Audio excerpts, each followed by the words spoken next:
ఓం నమో నారాయణాయ. ఓం నమో భగవతే వాసుదేవాయ. ఈ రోజుల్లో ఉదయాన్నే ప్రతి ఒక్కరూ లేవగానే వారి యొక్క మొబైల్స్ని చూస్తూ ఉన్నారు. గురు పౌర్ణమి రోజున యథావిధిగా అందరూ నిద్ర లేవగానే వారి యొక్క మొబైల్స్ని చూసినప్పుడు గురుర్ బ్రహ్మ గురుర్ విష్ణు గురుదేవో మహేశ్వర గురు సాక్షాత్ పరబ్రహ్మ తస్మై శ్రీ గురవే నమః అనేటటువంటి శ్లోకాలని అనేటటువంటి మెసేజ్ని చాలామంది ఫార్వర్డ్ చేసి ఉంటారు. వాటిని అందరూ కూడాను ఒకరికొకరు షేర్ చేసుకుంటూ ఉంటారు. నేను నా యొక్క స్నేహితులను మరియు బంధువులను ఈ శ్లోకమునందున గురు సాక్షాత్ పరబ్రహ్మ అనగా ఏమిటి అని అడిగినప్పుడు దానికి సమాధానము తెలియదని చెప్పేవారు. ఈ శ్లోకం యొక్క పూర్తి అర్థాన్ని తెలుసుకొనకుండా ఒకరికొకరు దానిని షేర్ చేసుకోవటం వలన ఉపయోగం ఏమిటి? ఎటువంటి ఉపయోగము ఉండదు. కాబట్టి గురు సాక్షాత్ పరబ్రహ్మ అనగా ఏమిటి అనే దానిని నేను మీకు వివరించదలిచినాను. గురుర్ బ్రహ్మ అనగా గురువు బ్రహ్మతో సమానము. గురుర్ విష్ణు గురువు మహావిష్ణువుతో సమానము.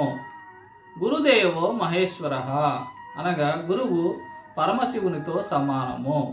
గురు సాక్షాత్ పరబ్రహ్మ. ఇక్కడ గురు సాక్షాత్ పరబ్రహ్మ అనగా మరల చతుర్ముఖ బ్రహ్మ గురించే చెబుతూ ఉంటారు. ముందే మనం బ్రహ్మ గురించి చెప్పుకున్నాం. గురుర్ బ్రహ్మ అనగా గురువు బ్రహ్మతో సమానము. గురు సాక్షాత్ పరబ్రహ్మ అన్నప్పుడు కూడాను ఆ బ్రహ్మ గురించే చెబుతారు. కొంతమంది పరాయి మతస్థులు మీకు ముక్కోటి దేవతల దేవుడనేవాడు ఒక్కడే, ఇంతమంది దేవుళ్ళు ఎందుకు ఉంటారు, మీ గ్రంథాలు తప్పు అనేటటువంటి భావంతో మాట్లాడుతూ ఉన్నారు. మనకి వాళ్ళు అడిగినటువంటి ప్రశ్నకు సమాధానం చాలామందికి తెలియక సమాధానం చెప్పలేకపోవచ్చు ఉన్నారు. మన యొక్క సనాతన ధర్మములో, మన యొక్క హైందవ గ్రంథములలో ఈ సృష్టిని మొత్తాన్ని నడిపించేటటువంటి శక్తి ఏదైతే ఉన్నదో ఆ శక్తినే మనము దేవుడని అనుకుంటాము, అలాగే దైవము అని అనుకుంటాము. ఆ శక్తి నిరాకారమైనది. ఆ శక్తి పురుషుడు కాదు, ఆ శక్తి స్త్రీ కాదు, ఆ శక్తి నశంపకుడు కాదు. ఈ సృష్టి మొత్తాన్ని నడిపించేటటువంటి ఆ శక్తి నిరాకారమైనది అనగా దేవుడు, మనల్ని సృష్టించిన దేవుడు నిరాకారమైనటువంటి వాడు అని మన హైందవ గ్రంథాలలోనే తెలపబడి ఉన్నది.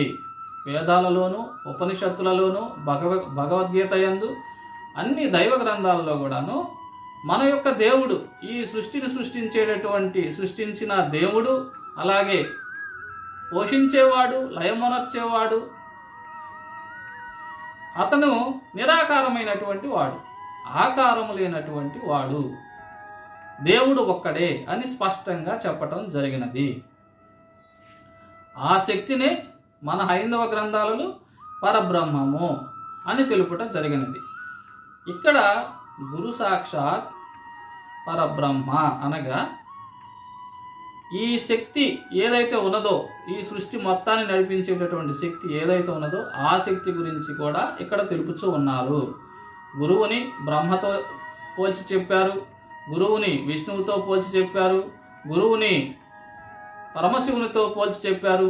అలాగే ఇక్కడ సృష్టి మొత్తాన్ని నడిపించేటటువంటి నిరాకార శక్తి ఏదైతే ఉందో ఆ శక్తి పేరే పరబ్రహ్మము.